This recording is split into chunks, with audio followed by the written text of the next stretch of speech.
As always, if you have any questions, additions, or rebuttals, leave them below. Today I'd like to talk about racial identity as it relates to politics.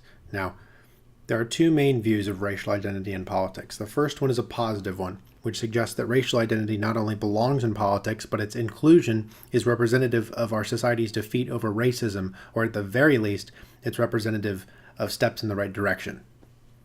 The ulterior view, and this is my view, is that racial identity has no business in politics whatsoever, and its inclusion is representative of a larger problem in our society. Its inclusion, however, is undebatable. Here are some demographics from the 2008 election. The first thing I'd like to call your attention to is this statistic right here. 89% of Democrats voted for Obama. That should be no surprise. Obama was a Democratic candidate. What I'd like to compare that to, however, is down here. Here are some statistics of age and race.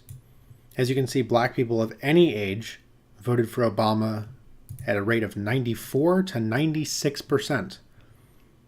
So of course what that means is that being black was a better predictor of whether you voted for Obama or McCain than your actual political party or even your ideology, because liberals went for Obama at a rate of also 89%, which is not as high as 94%. And especially not of 96%. These last few percents are particularly difficult to achieve.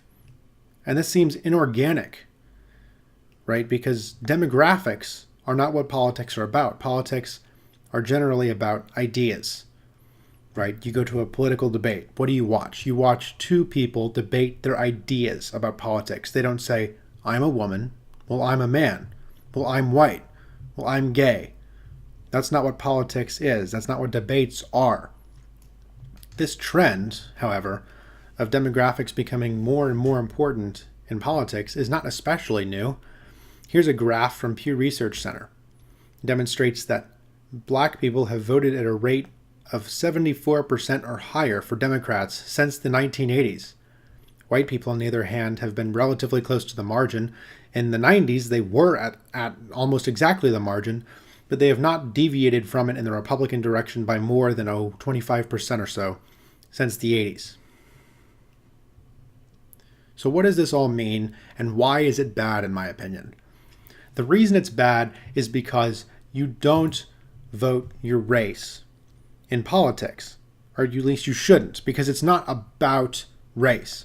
Whether we should have a big government or a small government, whether we should have welfare programs or whether we shouldn't, what the tax rate should be, how much we should be spending on military, whether we should provide health care to everybody, these aren't racial issues.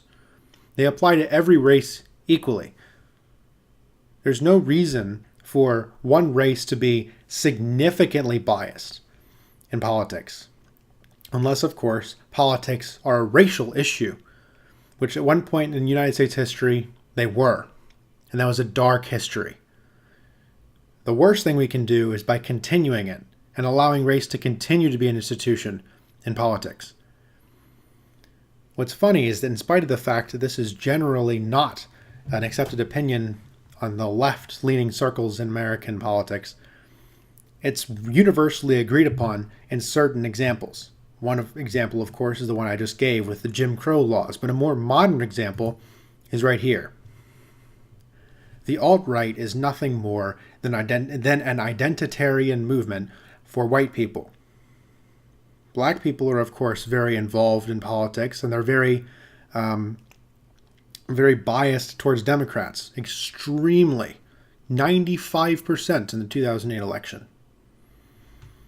So, if politics is going to become a racial game, which I certainly hope it doesn't, but if it is, what you're going to have, inevitably, is white people who are going to play the game too.